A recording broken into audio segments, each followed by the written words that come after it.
Hello, welcome back to Lakshmi Biology NEET classes.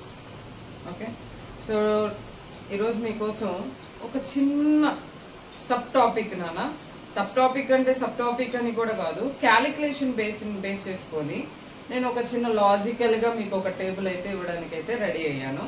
So ఆ table ఏంటంటే, ఒకసారి మనం ఆల్రెడీ సెల్ డివిజన్ గురించి మనం డిస్కస్ చేసుకుంటున్నాం కదా, ఆ సెల్ డివిజన్ లో ఒక స్మాల్ సబ్ టాపిక్ అన్నమాట. అంటే మనము ఎన్ని క్రోమోజోమ్స్ డివైడ్ అవుతాయి, ఎన్ని వస్తాయి అనేది మనకు తెలుసు కదా. దాంట్లో ఇప్పుడు నేనేం చేశానంటే, ఇక్కడ మీకు 3 phases అనేవి రాశాను. అంటే DNA content, number of chromosomes, number of chromatid. So actual గా అయితే మనకి క్రోమోజోమ్స్ అంటే క్రోమాటిడ్స్ తోటి 2 క్రోమాటిడ్స్ తోటి మేడప్ అయి ఉంటుంది కదా. సో ఇక్కడ నేనేం చెప్తున్నానంటే, మీకు ఒక క్వశ్చన్ అడుగుతున్నాను. హ్యూమన్ సెల్ లో ఎన్ని క్రోమోజోమ్స్ ఉన్నాయి? ఎన్ని ఉంటాయి? 46 క్రోమోజోమ్స్ ఉన్నాయి. నెక్స్ట్ డిఎన్ఏ ఎన్ని పీకోగ్రామ్స్ ఉంది నాన్న? 20 పీకోగ్రామ్స్ ఉంది అని నేను మీకు చెప్తున్నా. అర్థమవుతుందా? సో హ్యూమన్ సెల్ లోనేమో 46 క్రోమోజోమ్స్, అలాగే డిఎన్ఏ వచ్చేసరికి ఎన్ని గ్రామ్స్ ఉన్నాయి? 20 పీకోగ్రామ్స్ ఉంది. ఇది క్వశ్చన్. అయితే ఇప్పుడు మనం ఆల్రెడీ సెల్ డివిజన్ లో డిస్కస్ చేసుకున్నాం అవునా?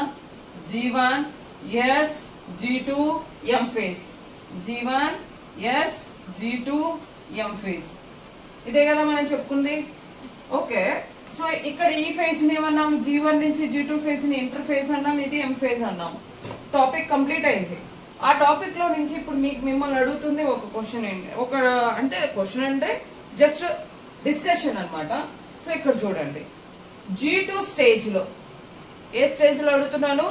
G2 స్టేజ్ లో. G2 అంటే ఇవ్వండి, G2 ఉంది కదా. సో G2 స్టేజ్ లో ఎన్ని క్రోమోజోమ్స్ ఉన్నాయి? అర్థమవుతుందా? Number of chromosomes are present, అలాగే number of chromatids are present in G2 phase. Next DNA content ఎంత ఉంటుంది? అర్థమవుతుందమ్మా? సో ఇప్పుడు మీకు క్రోమోజోమ్స్ వచ్చేసరికి ఇక్కడ G2 ఫేజ్ లో సెల్ డివిజన్ అనేది ఏమి జరగలేదు. అర్థమవుతుందా? G2 ఫేజ్ లో మనం సెల్ డివిజన్ గురించి డిస్కస్ చేయలేదు. సెల్ డివిజన్ ఎక్కడ జరిగింది? M ఫేజ్ లో జరిగింది. G1 G2 ఫేజెస్ లో ఏం జరుగుతున్నాయి? మీకు ప్రోటీన్ సింథసిస్ అనేది జరుగుతుంది. అదే నేను డిస్కస్ చేసింది. అయితే ఇక్కడ చూడండి నాన్న. సో నెంబర్ ఆఫ్ క్రోమోజోమ్స్ ఎన్ని ఉంటాయి అంటే, ఫస్ట్ స్టార్టింగ్ లో ఎన్ని క్రోమోజోమ్స్ ఉన్నాయి? అన్ని క్రోమోజోమ్స్ అనేవి ఉంటాయి. అంటే 46 క్రోమోజోమ్స్ అలాగే ఉన్నాయి. క్లియర్ గా వినండి అన్న, 46 క్రోమోజోమ్స్ అలాగే ఉంటాయి, ఎందుకంటే డివిజన్ జరగలేదు. సో క్రోమోజోమ్స్ కి ఎన్ని క్రోమాటిడ్స్ ఉంటాయి? 2 కదా. 46 into 2 92. నెక్స్ట్ డిఎన్ఏ చూడండి. డిఎన్ఏ సింథసిస్ అనేది మీకు ఎంత చెప్పాను? 20 పీకోగ్రామ్స్. కానీ ఎస్ ఫేజ్ లో ఏం చెప్పాను మీకు? ఎస్ ఫేజ్ లో ఏం చెప్పానన్నా? డిఎన్ఏ సింథసిస్ అనేది జరుగుతుంది అన్నాం. అంటే ఎస్ ఫేజ్ తర్వాతే కదా G2 ఫేజ్. అంటే దాని అర్థం ఏంటి? మీకు ఇక్కడ ఉన్న ఎస్ ఫేజ్ లో 20 ఉంటే 20 కాస్త ఏమవుతుంది? 40 అవుతుంది కదా. అంటే G2కి వచ్చేసరికి ఏమైంది? 40 పీకోగ్రామ్స్. క్లియర్ గా వినండి అన్న. G2 ఫేజ్ లో మనం డిస్కస్ చేసుకుంటుంది. అంటే ఎస్ ఫేజ్ లో డిఎన్ఏ సింథసిస్ అనేది జరుగుతుంది. డిఎన్ఏ డబుల్ అవుతుంది. అంటే G2కి వచ్చేసరికి ఏమవుతుంది? ఇంకా డబుల్ నెంబర్ వస్తుంది కదా, అందుకని 40 పీకోగ్రామ్స్. క్లియర్? నెక్స్ట్ మెటాఫేజ్ లో ఎన్ని క్రోమోజోమ్స్ ఉన్నాయి? అర్థమవుతుందమ్మా? మెటాఫేజ్ లో కూడా మీకు ఎక్కడ డివిజన్ అయితే జరగలేదు, ఎందుకంటే మెటాఫేజ్, అనాఫేజ్, పిఎంఎట్ కదా, ప్రోఫేజ్, మెటాఫేజ్, అనాఫేజ్, టీలోఫేజ్. చూడండి అన్న, 4 phases కదా. సో ఇప్పుడు చూడండి, ఇక్కడ ప్రోఫేజ్ లో మీకు ఎక్కడ క్రోమోజోమ్స్ అనేవి డివైడ్ అవ్వలేదు. నెక్స్ట్ మెటాఫేజ్ కి వచ్చేసరికి ఏంటి? స్పిండిల్ ఫైబర్, ఈక్వటోరియల్ ప్లేట్ అనేది ఫామ్ అయ్యింది. ఇక్కడ కూడా మీకు డివైడ్ అవ్వలా, ఈక్వటోరియల్ ప్లేట్స్ లో ఉన్నాయి అంతే. అంటే స్పిండిల్ ఫైబర్ ఫుల్ చేయలేదు నాన్న. సో అంటే ఈక్వటోరియల్ గా అరేంజ్ అయి ఉన్నాయి. అప్పుడు చెప్పండి మీకు మెటాఫేజ్ లో ఎన్ని క్రోమోజోమ్స్ ఉన్నాయి? యాజ్ ఇట్ ఈస్ 46, డివిజన్ జరగలేదు. 46 క్రోమోజోమ్స్ అలాగే ఉన్నాయి. క్రోమాటిడ్స్ ఎన్ని ఉన్నాయి? 2 అలాగే ఉన్నాయి. సో 92. నెక్స్ట్ ఇక్కడ ఆల్రెడీ ప్రోటీన్ సింథసిస్ జరిగింది, డిఎన్ఏ సింథసిస్ జరిగింది ఎస్ ఫేజ్ లో. ఆ డిఎన్ఏ సింథసిస్ ఏమవుతుంది, సేమ్ యాజ్ ఇట్ ఈస్ గా క్యారీ అవుతుంది. అంటే 40 ఉన్నది సేమ్ యాజ్ ఇట్ ఈస్ గా 40 పికోగ్రామ్ అనేది రన్ అయింది. నెక్స్ట్ టీలోఫేజ్ నాన్న, లాస్ట్ ఫేజ్. అనాఫేజ్ ఏమవుతుంది నాన్న, స్పిండిల్ ఫైబర్ ఏమవుతుంది, పుల్ చేస్తుంది. పుల్ చేసినప్పుడు ఏమవుతుంది, క్రోమాటిడ్స్ అనేవి హాఫ్ అయిపోతున్నాయి, అవునా. సో హాఫ్ అయిపోయినప్పుడు అప్పుడు నీకేమవుతుంది, ఇక్కడ ఎవరి డైరెక్షన్ వాళ్ళకి వెళ్ళిపోతాయి. అప్పుడు టీలోఫేజ్ ఏమవుతుంది నాన్న, 2 న్యూక్లియసెస్ అనేవి ఫామ్ అయినాయి. ఒక సింగిల్ సెల్ ఉంటుంది, 2 న్యూక్లియసెస్. అర్థమవుతుందా, టీలోఫేజ్ లో 2 న్యూక్లియసెస్ ఉంటాయి. అలాగే సెల్ వచ్చేసరికి ఏంటి, ఒక సెల్లే ఉంటుంది. ఇప్పుడు టీలోఫేజ్ లో ఎన్ని క్రోమోజోమ్స్ ఉన్నాయి, ఎన్ని క్రోమాటిడ్స్ ఉన్నాయో చెప్పండి. అర్థమవుతుందా. సో ఇప్పుడు చూద్దాం. ఇక్కడ చూడండి, టీలోఫేజ్ లో మీకు న్యూక్లియస్ లో, ఇది టీలోఫేజ్, ఇది న్యూక్లియస్ కు సంబంధించుకున్నాను. ప్రతి న్యూక్లియస్ లో, ఈ న్యూక్లియస్ లో ఎన్ని క్రోమోజోమ్స్ ఉన్నాయి, 46. ఈ క్రోమోజోమ్స్ ఎన్ని ఉన్నాయి, 46. అర్థమవుతుందా. ఇది న్యూక్లియస్. న్యూక్లియస్ అంటే పుల్ చేసుకున్నప్పుడు ఎవరి న్యూక్లియస్ వాళ్ళకి సెపరేట్ అయిపోయింది. అంటే అప్పుడు ఇక్కడ ఒక న్యూక్లియస్, ఇక్కడ ఒక న్యూక్లియస్. ఒక సెల్ లో ఇప్పుడు ఎన్ని న్యూక్లియస్ ఉన్నాయి, 2 న్యూక్లియసెస్ ఉన్నాయి. టెంపరీ నానా, it is only in temporary condition. So 2 nucleases ఉన్నాయి నానా.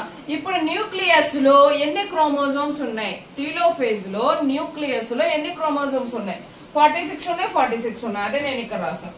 ఎన్ని క్రోమోజోమ్స్ ఉన్నాయి నాన్న, 46 ఉన్నాయి. అదే సెల్ గాని చూసుకుంటే, సెల్ టీలోఫేజ్ లో సెల్ గాని చూసుకుంటే ఇక్కడ 46 సెల్ కదా, ఇది మొత్తం సెల్ నాన్న.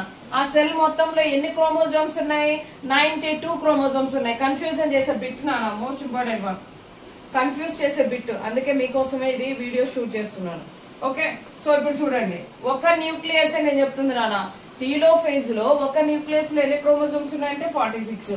టీలోఫేజ్ లో ఎన్ని న్యూక్లియస్ ఉన్నాయి టెంపరీగా అంటే 2 న్యూక్లియసెస్ ఉన్నాయి. So that is at 92. Next తర్వాత చూడండి, క్రోమాటిడ్స్ ఉన్నాయి 46. ఇక్కడ 46, ఇక్కడ 46. కంబైన్డ్ అయితే ఒక సెల్ లో ఎన్ని క్రోమాటిడ్స్ ఉన్నాయి, 92. నెక్స్ట్ పికోగ్రామ్స్ చూసుకుంటే ఇక్కడ మీకు 20 పికోగ్రామ్ ఉంటుంది, ఇక్కడ మీకు 20 పికోగ్రామ్ ఉంటుంది. టోటల్ గా ఒక సెల్ లో డిఎన్ఏ కంటెంట్ ఎంత ఉంటుంది, 240. అదే ఒక న్యూక్లియస్ లో ఎంత ఉంటుంది, 20. క్లియర్ గా అర్థమైందా నాన్న. ఇక్కడ నేను 3 స్టేజెస్ రాసా. One is that G2 stage, second one is that metaphase stage, and next third stage is that telophase. Telophase లో ఏంటంటే మీరు కన్ఫ్యూజ్ అయ్యేది ఒకే ఒకటి. ఏంటా ఒకటంటే న్యూక్లియస్ ఉంటుంది, సెల్ ఉంటుంది. ఈ రెండు మీరు కన్ఫ్యూజ్ అవ్వకుండా గానీ క్లియర్ గా ఉంటే, అందుకే మీకు చెప్తుంది సింపుల్ గా, టీలోఫేజ్ లో 2 న్యూక్లియస్ ఉంటాయి, ఒక సెల్ ఉంటుంది. అర్థమైందా. అంటే మీకు సెపరేట్, టెంపరీ నాన్న, పర్మనెంట్ గా కాదు, టెంపరీ. ఎందుకంటే మళ్ళీ సైటోకైనెసిస్ స్టార్ట్ అవుతుంది కదమ్మా. సైటోకైనెసిస్ స్టార్ట్ అయినప్పుడు ఎవరి సెల్ వాళ్ళకి సెపరేట్ ఫామ్ అయిపోతుంది. క్లియర్ నాన్న. ఇది ఎం ఫేజ్ లో మీకు ఎన్ని క్రోమోజోమ్స్, ఎన్ని డిఎన్ఏస్ ఉంటాయి అనేసి మీకు బిట్స్ అడుగుతున్నారు.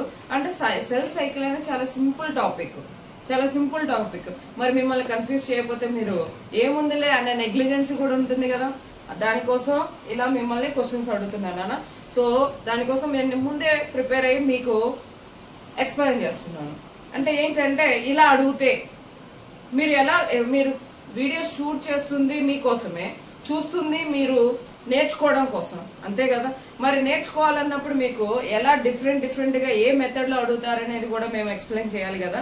సో దానికోసం అదే మీకు ఆల్రెడీ చాలా సార్లు చెప్పాను, ఇప్పటికీ ప్రతి ఒక్క వీడియోలో చెప్తున్నా, ఐఎమ్ నాట్ ఏ ఫ్రెషర్. అర్థమవుతుందా. 13 years ఎక్స్పీరియన్స్ లో ఇలాంటివి ఎన్నో బిట్స్ ఉంటాయి మా దగ్గర. కానీ అన్ని చెప్పడానికి టైం తీసుకొని కొంచెం స్లోగా మీకు వీడియో అయితే షూట్ చేసి పంపిస్తున్నాను. అన్ని ఒకేసారి అంటే కొంచెం కష్టంగా ఉంటుంది నాన్న. నాకు కూడా ఆఫ్లైన్ క్లాసెస్ కూడా ఉన్నాయి కదా. So offline classes plus online classes అంటే కొంచెం డిలే అవుతున్నాయి వీడియోస్ అనేవి మీకు పెట్టడానికి. సో నో ప్రాబ్లం, స్లోగా అయితే మీకైతే సెండ్ చేస్తున్నాను. సో అవి మీకు హెల్ప్ఫుల్ గా ఉండడం కోసం, హెల్ప్ఫుల్ గా ఉండే విధంగానే నేను వీడియో అయితే షూట్ చేసి పెడుతున్నాను. సరే క్లియర్ గా చూసుకోండి. టీలోఫేజ్ ఒక్కటే మీరు కన్ఫ్యూజ్ అవుతున్నారు, G1 S. సో మీరు ఒకసారి ఆ వీడియో గానీ చూస్తే, మర్చిపోకూడదు అసలు, మర్చిపోయి ఉంటే ఒకసారి ఆ వీడియో చూడండి. నెక్స్ట్ మళ్ళీ ఇది చూడండి. అర్థమవుతుందా. సో డెఫినెట్ గా మీరు మర్చి అయితే పోవద్దు. ఎందుకు చెప్తున్నానంటే మర్చిపోయేదానికి మనం చదువుకోవాల్సిన అవసరం లేదు, మనం డైలీ రిమెంబర్ చేసుకోవాల్సిందే. మర్చిపోతున్నామంటే ఇంకా మనం ఎలా డాక్టర్ సీట్ అనేది గెయిన్ చేయగలుగుతానన్నా? గెయిన్ చేయలేం కదా. ఓకేనా? సో వీడియో అనేది మీకు నచ్చితే డెఫినెట్ గా లైక్ చేయండి, ప్లస్ సబ్స్క్రైబ్ మాత్రం కంపల్సరీగా చేయండి అన్న. షేర్ చేయండి. ఇలాంటివి చాలా చాలా మీకు బిట్స్ అనేవి, హెల్ప్ఫుల్ బిట్స్ అనేవి మీకు రెగ్యులర్ గా వస్తూనే ఉంటాయి. ఆ రెగ్యులర్ గా వచ్చేటప్పుడు మీరు డెఫినెట్ గా మీకు హెల్ప్ఫుల్ గానే ఉంటుంది. అర్థమైంది నాన్న?